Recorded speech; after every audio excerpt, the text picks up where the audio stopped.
Good morning and welcome to Tuesdays with the Pilgrim as we continue reading Harold Bell Wright's book, The Shepherd of the Hills, with Chapter 13, Sammy Lane's Ambition. "Law sakes!" cried Sammy, looking at the table. "You don't use all them dishes, do you, Dad? You sure must eat a lot." "Oh, I eat enough," laughed Mr. Howitt, "but it happens I had company this evening. Young Matt and Pete were here for supper." He brought 2 chairs outside the cabin. "Shucks!" exclaimed Sammy as she seated herself and removed her sunbonnet. "They must have eaten run. I wish I'd got here sooner. Young Matt run away from me this afternoon, and I wanted to see him about Mandy Ford's party next week. I done promised Mandy that I'd bring him. I reckon he'd go with me if I asked." "There's not the least doubt about that," observed the man. "I'm sure anyone would be glad for such charming company." The girl looked up suspiciously. "Are you a joking?" she said. "Indeed I am not. I am very much in earnest." Then taking a cob pipe from his pocket, he added, politely, "May I smoke?" "Eh? Oh, law, yes. Why you ask me for?" She watched him curiously as he filled and lighted his pipe. "I reckon that's because you was raised in the city," she added slowly. "Is that the way folks do there?" "Folks smoke here sometimes, do they not?" he returned between puffs. "I don't mean that. Of course they smoke and chew, and the women dip snuff, some of 'em. Aunt Molly Matthews don't, though, and I ain't never going to, too, because she don't. But nobody don't ask nobody if they can. They just go ahead. That ain't the only way you're different from us, though," she continued, looking at Mr. Howitt with that wide, questioning gaze. "You're different in a heap of ways. 'Tain't that you wear different clothes, for you don't know more. Nor 'tain't that you act like you were better than us. I don't know what it is, but it's something. Take your staying here at Mutton Hollow, now. Honest, Dad, ain't you afeard to stay here all alone at night?" "Afraid? Afraid of what?" He looked at her curiously. "Haunts," said the girl, lowering her voice. "Down there." She pointed to the old ruined cabin under the bluff. "She's sure been seen there. What if he comes too? Don't you believe in haunts?" The shepherd's face was troubled as he answered, "You know, Sammy, I scarcely know what I believe. Some marvelous experiences are related by apparently reliable authorities, but I have always said that I would not accept the belief. I'm not sure now. After all, the unseen world is not so very far away. Strange forces of which we know nothing are about us everywhere. I dare not say that I do not believe." "But ain't you scared?" "Why should I fear?" Sammy shook her head. "Ain't another man or woman in this whole county would dare spend a night here, Dad, except for Pete, of course. Not even young Matt nor my daddy would do it, and I don't guess they're afraid of anything. Anything that's alive, I mean. You sure different, Dad, plumb different. I reckon it must be the city that does it, and that's what I've come to see you about this evening. You see, Ollie's been telling me a lot about folks and things away over there." She waved her hand toward the ridges that shut in the hollow. "And Ollie, he's changed a heap himself since he went to live there. I got a letter today, and when I went home I hunted up the first one he ever wrote, and I can tell there's a right smart difference already. Do you know all about Ollie and me going to get married, I reckon?" Mr. Howitt admitted that he had heard something to that effect, and Sammy nodded. "I 'lowed you'd know, but you don't know how mighty proud and peculiar Ollie always is. I figure that being in the city with all them fine folks ain't gonna make him any less that way than he was.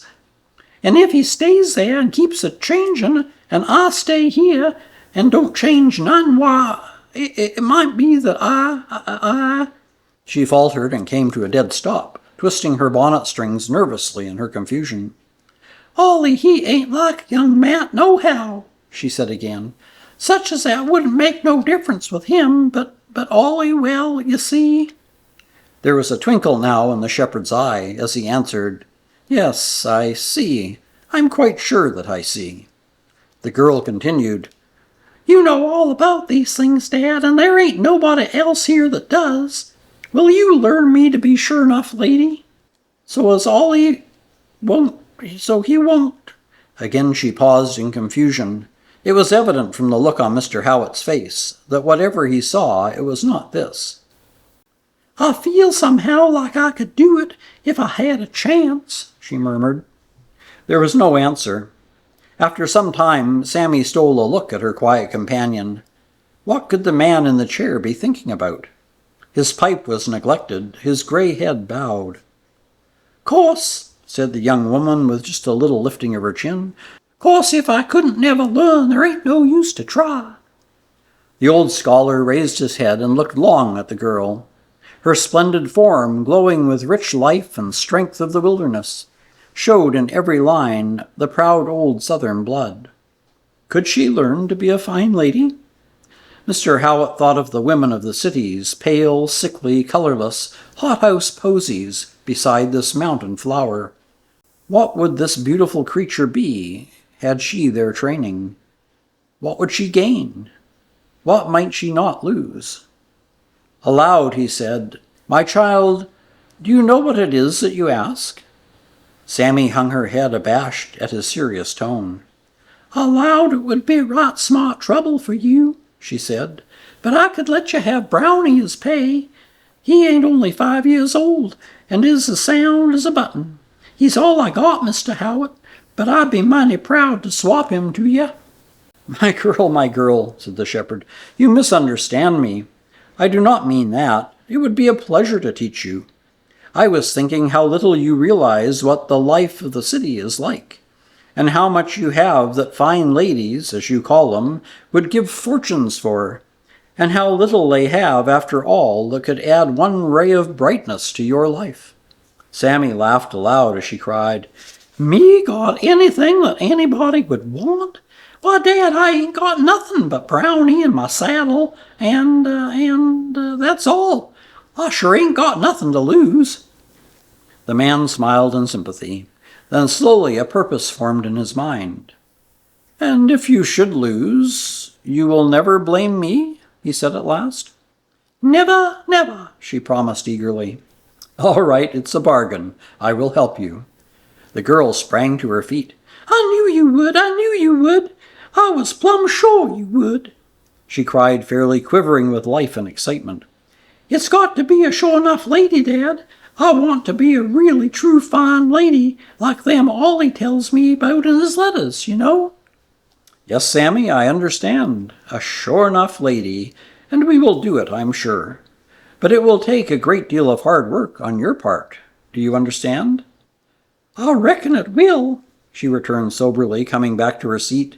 Then, drawing her chair a little closer, she leaned toward her teacher. "Begin now," she commanded. "Tell me what I must do first." Mr. Howitt carefully searched his pockets for a match and lighted his pipe again before he said, "First, you must know what a sure enough lady is. You see, Sammy, there are several kinds of women who call themselves ladies, but are not real ladies after all. They all look very much like the sure enough kind. That is, they look like them to most people." Sammy nodded. "Just like them Thompsons down by Flat Rock. They're all mighty proud 'cause they come from Illinois, the same as the Matthews. You'd think to hear them that old Matt couldn't near run his ranch without 'em, and some folks, strangers like, might believe it.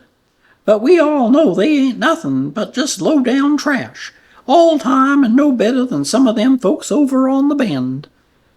The shepherd smiled. "Something like that. I see you understand. Now, a real lady, Sammy, is a lady in 3 ways. First, in her heart. I mean, just to herself, in the things that no one but she could ever know. A sure enough lady does not pretend to be. She is." Again the girl broke in eagerly. "That's just like Aunt Molly, ain't it?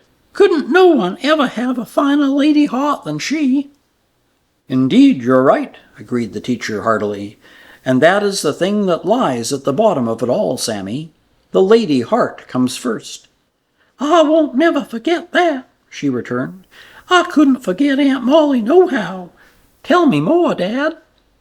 Next, the sure enough lady must have a lady mind. She must know how to think and talk about the things that really matter. All the fine dresses and jewels in the world can't make a real lady if she does not think, or if she thinks only of things that are of no value. Do you see? Again the girl nodded, and with a knowing smile answered quickly, I know a man like that, and I see now that is what makes him so different from other folks. It's the things he thinks about all to himself that does it. But I got a heap to learn, I have. I sure have. I could read all right if I had something to read, and I reckon I could learn to talk like you if I tried real hard. What else is there? Then continued the shepherd, a lady will keep her body as strong and as beautiful as she can, for this is the one way she expresses her heart and mind. Do you see what I mean? Sammy answered slowly, I reckon I do. You mean I mustn't get stooped over and thin-chested and go around slouching like so many of the girls and women around here do? I mustn't let my clothes go without buttons 'cause I'm in a hurry? And I must always comb my hair and keep my hands white as I can? Is that it? That's the idea, said the shepherd. Sammy gazed ruefully at the large rent in her skirt and at the shoe half laced. Then she put a hand up to her tumbled hair. I didn't think it made any difference when only home folks was around, she said. That's just it, my child, said the man gently. I think a sure enough lady would look after these things whether there was anyone to see her or not. Just for herself, you know. And this is where you can begin. I will send for some books right away, and when they come we will begin to train your mind. But the heart, how will I get a lady heart, Dad? How does the violet get its perfume, Sammy? Where does the rose get its color? How does the bird learn to sing its song? For a moment she was puzzled, then her face lighted. I see, she exclaimed. I'm just to catch it from folks like Aunt Molly and someone else I know. I'm just to be, not to make believe or let on like I was, but to be a real lady inside. And then I'm to learn how to talk and look like I know myself to be. She drew a long breath and rose to go. It'll be mighty hard, Dad. In some ways it'll sure be worth it when I get out among all the folks. I'm mighty thankful to you, I sure am, and I hope you won't never be sorry you promised to help me. As the girl walked swiftly away through the thickening dusk of the evening, the shepherd watched her out of sight, then turned toward the corral for a last look at the sheep to see that all was right for the night. Brave old fellow, he said to the dog who trotted by his side. Are we going to make another mistake, do you think? We have made so many, you know. Brave looked up to his master's face and answered with his low bark, as though to declare his confidence. Well, well, old dog, I hope you're right. The child has a quick mind and a good heart, and if I am not mistaken, good blood.